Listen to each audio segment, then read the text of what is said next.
सफलता पाने के लिए पहले हमें ये विश्वास करना होगा खुद पर कि हम ये काम कर सकते हैं। नमस्कार दोस्तों, आज की वीडियो में डिस्कस करेंगे 18 अप्रैल करंट अफेयर पे। और देखिए, आज की वीडियो में हम टोटल 11 महत्वपूर्ण करंट अफेयर पे डिस्कस करेंगे और साथ में इनके स्पेशल फैक्ट को हम पूरे डिटेल में जानेंगे। और देखिए, इस वीडियो के लास्ट में आपसे 5 क्वेश्चन अपडेट पूछाएंगे, तो आपको इन पांचों प्रश्नों के जवाब भी देने, तो शुरू से लास्ट तक वीडियो में बने रहिए। और देखिए, इस वीडियो को पूरा देखने के बाद आप इसकी पीडीएफ फाइल भी डाउनलोड कर सकते हैं। नीचे डिस्क्रिप्शन बॉक्स में आपको इस वीडियो की पीडीएफ की लिंक मिल जाएगी और इस वीडियो के पीडीएफ की लिंक आपको हमारे टेलीग्राम चैनल पे मिल जाएगी। तो डिस्क्रिप्शन बॉक्स में टेलीग्राम चैनल का लिंक दिया हुआ है, वहाँ पे क्लिक कीजिए और इसको भी ज्वाइन कर डालिए। और अगर आप इस चैनल पर नए हैं तो चैनल को भी सब्सक्राइब कर लीजिए, साथ में घंटे वाला आइकन जो है उस पर भी दबा दीजिए और वीडियो को लाइक करके इसके लिंक को जो है कॉपी करके शेयर भी कर दीजिए। ठीक है, तो ये सारे काम कर लीजिएगा। तो चलिए शुरू करते हैं आज के करंट अफेयर्स को। लेकिन सबसे पहले बात कर लेते हैं कल के करंट अफेयर्स में पूछे गए सभी क्वेश्चन अपडेट के सही उत्तर की। देखिए, क्वेश्चन अपडेट का पहला प्रश्न था कि विश्व कला दिवस कब मनाया जाता है। तो देखिए, ये तिथि आपकी है 15 अप्रैल। और दूसरा था कि डॉक्टर भीमराव अंबेडकर की जयंती निम्न में से किस दिन मनाया जाता है। तो देखिए, तिथि आपकी है 14 अप्रैल। और इनके बारे में अगर डिटेल जानना है तो परसों का वीडियो देखिए, उसको तुरंत रिवाइज कर डालिए, क्योंकि यहाँ से मतलब इनके बारे में बहुत सारे प्रश्न जो एग्जाम में पूछे जाते हैं, तो वो सारी डिटेल्स मैंने उस वीडियो में बताई थी। और देखिए, तीसरा था कि हाल ही में Indian council of medical research ने किस देश के चमगादड़ों की दो प्रजातियों टेरोपस और रूसेट्स में जो है कोरोना वायरस का पता लगाया है। तो देखिए, ये दोनों प्रजातियां हैं भारत की। ठीक है, भारत में ये पाई जाती है चमगादड़ की प्रजातियां। और चौथा था कि अंतर्राष्ट्रीय मुद्रा कोष यानी कि इंटरनेशनल मॉनेटरी फंड ने वित्त वर्ष 2020-21 में भारत की जीडीपी वृद्धि दर कितने प्रतिशत रहने का अनुमान जताया है। तो देखिए, टोटल 1.9% जो है रहने का अनुमान जताया। ठीक है। और पांचवा था कि हाल ही में किस देश के पूर्व गोल्फर डग सैंडर्स का निधन हो गया। तो देखिए, जो आपके डग सैंडर्स है, ये एक अमेरिकी गोल्फर थे और रिसेंटली ये पास्ट अवे हो गए। ठीक है। और आज करंट अफेयर का पहला प्रश्न है कि विश्व हीमोफीलिया दिवस किस तिथि को मनाया जाता है। देखिए, ये ऐसा दिवस है कि हर एग्जाम में लगभग ये पूछा जाता है, बार बार रिपीट होते रहता है। ठीक है। और हीमोफीलिया किस टाइप की बीमारी है, ये भी एग्जाम में पूछा जाता है। तो आइए सारे डाउट क्लियर कर लेते हैं। देखिए, जो आपका विश्व हीमोफीलिया दिवस है, ये 17 अप्रैल को हर साल मनाया जाता है। और 2020 का जो आपका ये विश्व हीमोफीलिया दिवस है, ठीक है, तो इसकी थीम है गेट इन्वॉल्व, जिसको आप ये नोट कर लेना है। और देखिए, इस साल जो आपका ये विश्व हीमोफीलिया दिवस है, तो इसका जो है 30वां संस्करण मनाया गया पूरी दुनिया में। और देखिए, हीमोफीलिया के बारे में एक प्रश्न एग्जाम में पूछा गया है कि हीमोफीलिया किस प्रकार की बीमारी है। तो देखिए, हीमोफीलिया जो है एक प्रकार की आनुवंशिक बीमारी यानी कि जेनेटिक डिजीज है। ये माँ बाप से उनके बच्चों में फैलती है। इसको आप नोट कर लीजिएगा, ये आपका 1 नंबर का प्रश्न है सभी परीक्षाओं के लिए। ठीक है। और देखिए, जिन लोगों को हीमोफीलिया नामक ये बीमारी हो जाती है, आनुवंशिक बीमारी, तो उनमें क्या होता है, जो खून के थक्के हैं, ये बनाने वाले घटक बहुत कम होते हैं। तो अगर उनके हाथ पैर मतलब कहीं पे भी अगर कट लग जाए, यानी कि हाथ पैर कट जाता है अगर, तो उनके शरीर से जो है जो आपका ब्लीडिंग होता है ये बंद ही नहीं होता है, खून का बहना बंद ही नहीं होता है। क्योंकि देखिए, होता है कि आपने देखा होगा, अगर आपकी उंगली पे मान लीजिए कहीं कट गया, ठीक है, तो आपने देखा होगा कि वहाँ पे तुरंत जो है कुछ समय बाद थक्के जम जाते हैं और फिर वहाँ पे जो है ब्लॉकेज हो जाता है, खून का बहना बंद हो जाता है। तो यही सेम प्रोसेस जो है हीमोफीलिया के मरीजों में नहीं होता है। ठीक है, क्योंकि उनमें खून का थक्का बनाने वाले जो घटक है ये बहुत कम होते हैं। और हीमोफीलिया के बारे में एक खास बात और है। देखिए, हीमोफीलिया को जो है दो वर्गों में, हीमोफीलिया ए और हीमोफीलिया बी में जो है बांटा गया। ठीक है, तो ये सारी चीज़ें नोट कर लीजिएगा। और दूसरा प्रश्न है कि मून जे इन अभी हाल ही में किस देश के राष्ट्रपति यानी कि प्रेसिडेंट चुने गए हैं। तो देखिए, जो आपके मून जे इन है, ये दक्षिण कोरिया के अभी हाल ही में प्रेसिडेंट यानी कि राष्ट्रपति चुने गए हैं। और दक्षिण कोरिया की यानी कि साउथ कोरिया की बात करें तो देखिए, यहाँ की कैपिटल सोल है और यहाँ की करेंसी है साउथ कोरियन वॉन। और यहाँ के प्रधानमंत्री यानी कि प्राइम मिनिस्टर हैं चुंग से क्योन। और देखिए, जो आपका ये दक्षिण कोरिया है, आपको बता दूं कि ये जो है एक एशियन कंट्री है, एशिया महाद्वीप में स्थित है। देखिए, यहाँ पे आपका चीन है, उसका फिर उत्तर कोरिया है, फिर दक्षिण कोरिया। और एक सबसे खास बात जो कि एग्जाम में पूछी गई है कि उत्तर कोरिया को दक्षिण कोरिया से कौन सी रेखा डिवाइड करती है, मतलब विभाजित करती है। तो देखिए, एक है आपकी 38वीं समानांतर रेखा। ठीक है, तो 38वीं समानांतर रेखा जो है ये उत्तर कोरिया को दक्षिण कोरिया से अलग करती है, ये नोट कर लीजिएगा आप। तीसरा प्रश्न है कि हाल ही में किस राज्य के वैज्ञानिकों ने कोविड-19 का जीनोम सीक्वेंस खोज निकालने का दावा किया है।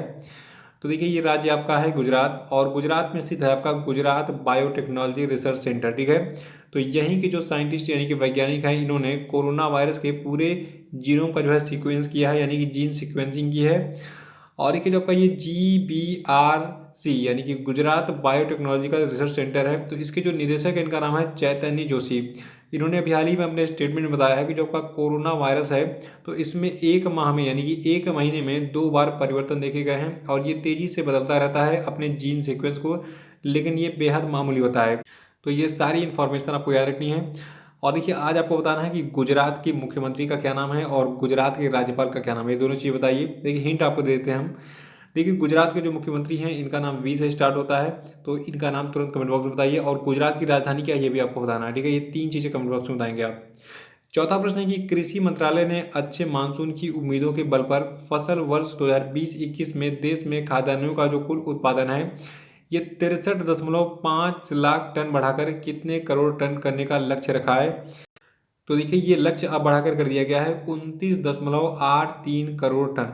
इसको नोट कर लीजिएगा, ये एग्जाम में पूछा जाएगा। और देखिए कृषि मंत्रालय की बात हो रही तो कृषि मंत्री का नाम जरूर जान लीजिए। देखिए वर्तमान में जो भारत के कृषि मंत्री हैं इनका नाम है नरेंद्र सिंह तोमर, ठीक है। तो इनका नाम जो है नोट कर लीजिएगा। लेकिन सबसे पहले क्या हटना है कि कृषि मंत्रालय ने अच्छे मानसून की उम्मीद के बल पर फसल वर्ष 2020-21 में भारत में जो है खाद्यान्नों का जो कुल उत्पादन है ये 63.5 लाख टन बढ़ाकर कर दिया है 29.83 करोड़ टन, यानी कि अच्छा अनाज का पैदावार होगा इस साल।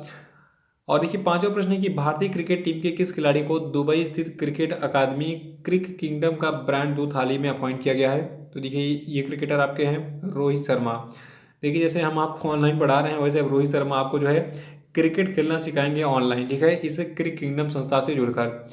देखिए आपको बता दूं जो आपकी ये एकेडमी है क्रिकेट किंगडम, ठीक है।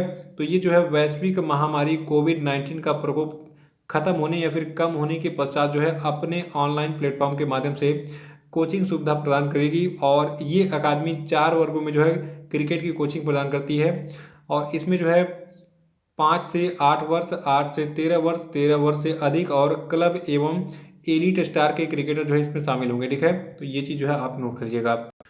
छठा प्रश्न है कि हाल ही में किस राज्य सरकार ने लॉकडाउन के दौरान लोगों को फलों और सब्जियों की होम डिलीवरी की सुविधा देने के लिए वेबसाइट सीजी हाट लॉन्च किया। तो देखिए नाम से ही प्रतीत हो रहा है सीजी हाट मतलब छत्तीसगढ़ की बात हो रही है।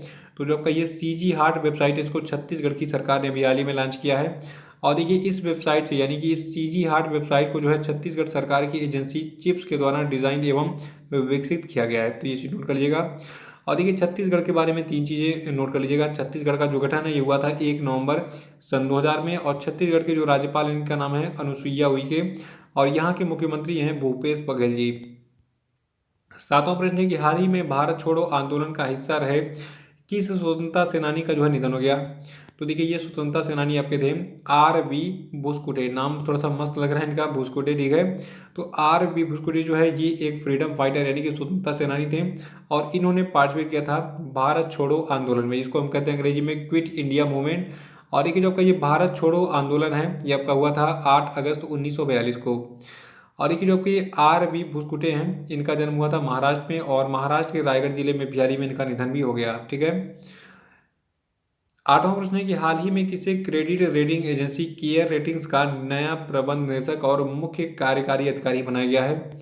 तो देखिए जो आपका ये क्रेडिट रेटिंग एजेंसी है केयर रेटिंग्स, इसके नए प्रबंध निदेशक यानी कि मैनेजिंग डायरेक्टर और सीईओ यानी कि मुख्य कार्यकारी अधिकारी नियुक्त किए गए हैं अजय महाजन जी।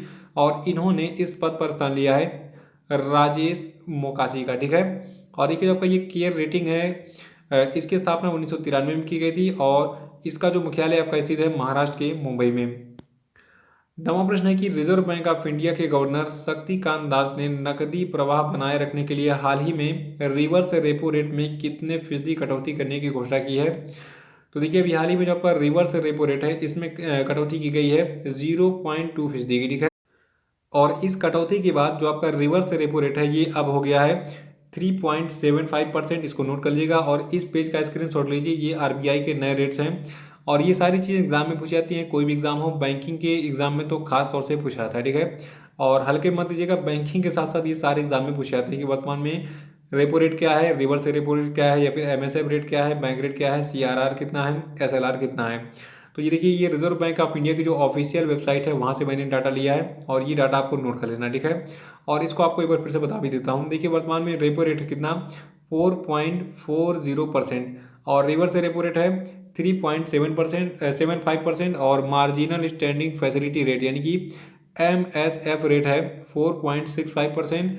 और देखिए वर्तमान में बैंक रेट है 4.65% और वर्तमान में CRR है 3% और SLR है 18%। ठीक है, तो इसको आप नोट कर लीजिएगा, ये सारे आंकड़े एग्जाम में पूछे जाएंगे। ठीक है, और देखिए जो आपका रिजर्व बैंक ऑफ इंडिया है, इसके जो 25वें गवर्नर है क्रम से, इनका नाम है शक्तिकांत दास और मुख्यालय इसका स्थित है मुंबई में और स्थापना हुई थी 1 अप्रैल 1935 को। 10वां प्रश्न है कि किस संस्था के मुताबिक कोरोना वायरस महामारी के कारण इस साल जो है एशिया की जो आर्थिक वृद्धि दर है ये शून्य यानी कि 0 रह सकती है। देखिए अभी हाल ही में जो आपका इंटरनेशनल मॉनिटरी फंड है, इसने कहा है कि जो कोरोना वायरस की महामारी है तो ये पूरे एशिया में तबाही मचाएगी और पूरे एशिया की जो आर्थिक वृद्धि दर है ये 0 हो सकती है यानी कि शून्य रह सकती है। तो ये चीज़ नोट कर लीजिएगा। और देखिए आपका ये इंटरनेशनल मॉनिटरी फंड यानी कि IMF है, इसके बारे में जान लीजिए थोड़ा सा।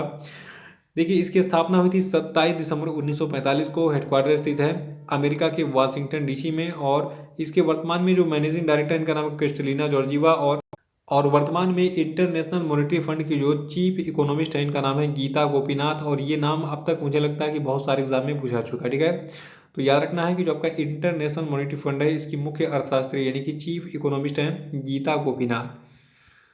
11वां प्रश्न है कि हाल ही में किस व्यक्ति ने अंतर्राष्ट्रीय वेटलिफ्टिंग महासंघ यानी कि इंटरनेशनल वेटलिफ्टिंग फेडरेशन के अध्यक्ष पद से इस्तीफा दे दिया है। तो देखिए ये व्यक्ति आपके हैं तामस अजान जी। ठीक है, तो तामस अजान जो है इन्होंने अभी हाल ही में अंतर्राष्ट्रीय वेटलिफ्टिंग महासंघ के अध्यक्ष पद से इस्तीफा दे दिया है। इन पर भ्रष्टाचार का आरोप लगा था और डोपिंग का भी, तो ये चीज़ नोट कर लीजिएगा। और इनके बारे में एक रिकॉर्ड है जो कि सुन के आप चौंक जाएंगे बिल्कुल। देखिए जो आपके तामस अजान है ये रहने वाले हैं रोमानिया के और जो आपके तामस अजान हैं ये 1976 से सन 2000 तक यानी बहुत लंबा कार्यकाल रहा अंतर्राष्ट्रीय वेटलिफ्टिंग महासंघ के। जो है ये सन 1976 से सन 2000 तक जो है महासचिव थे और फिर सन 2000 से 2020 तक जो है जो आपका IWF यानी कि इंटरनेशनल वेटलिफ्टिंग फेडरेशन यानी कि अंतर्राष्ट्रीय वेटलिफ्टिंग महासंघ है इसके ये अध्यक्ष रहे। तो इतना लंबा कार्यकाल मतलब बहुत लंबे समय तक ये टिके रहे, लेकिन लास्ट में वही होता है ना कि मतलब बुढ़ापे में बदनामी आ गई कि भ्रष्टाचार का आरोप लग गया इन पे। और अब इनके इस्तीफे के बाद अमेरिका के उर्सुला पापंड्रिया को जो है कार्यवाहक अध्यक्ष के रूप में जो है नियुक्त किया गया है अंतर्राष्ट्रीय वेटलिफ्टिंग महासंघ के। तो ये सारी चीज़ें नोट कर लीजिएगा। और जो आपका अंतर्राष्ट्रीय वेटलिफ्टिंग महासंघ है तो देखिए इसका हेडक्वार्टर है हंगरी के बुडापेस्ट में और इसकी स्थापना 1905 में की गई थी। तो ये थे आपके आज के सभी महत्वपूर्ण करंट अफेयर और आपको ये वीडियो कैसा लगा कमेंट बॉक्स में जरूर बताइएगा।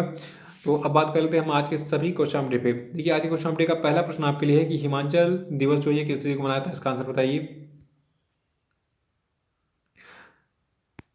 दूसरा प्रश्न है कि राष्ट्रीय पालतू दिवस यानी कि नेशनल पेट डे हर साल किस दिन मनाया जाता है, इसका आंसर बताइए।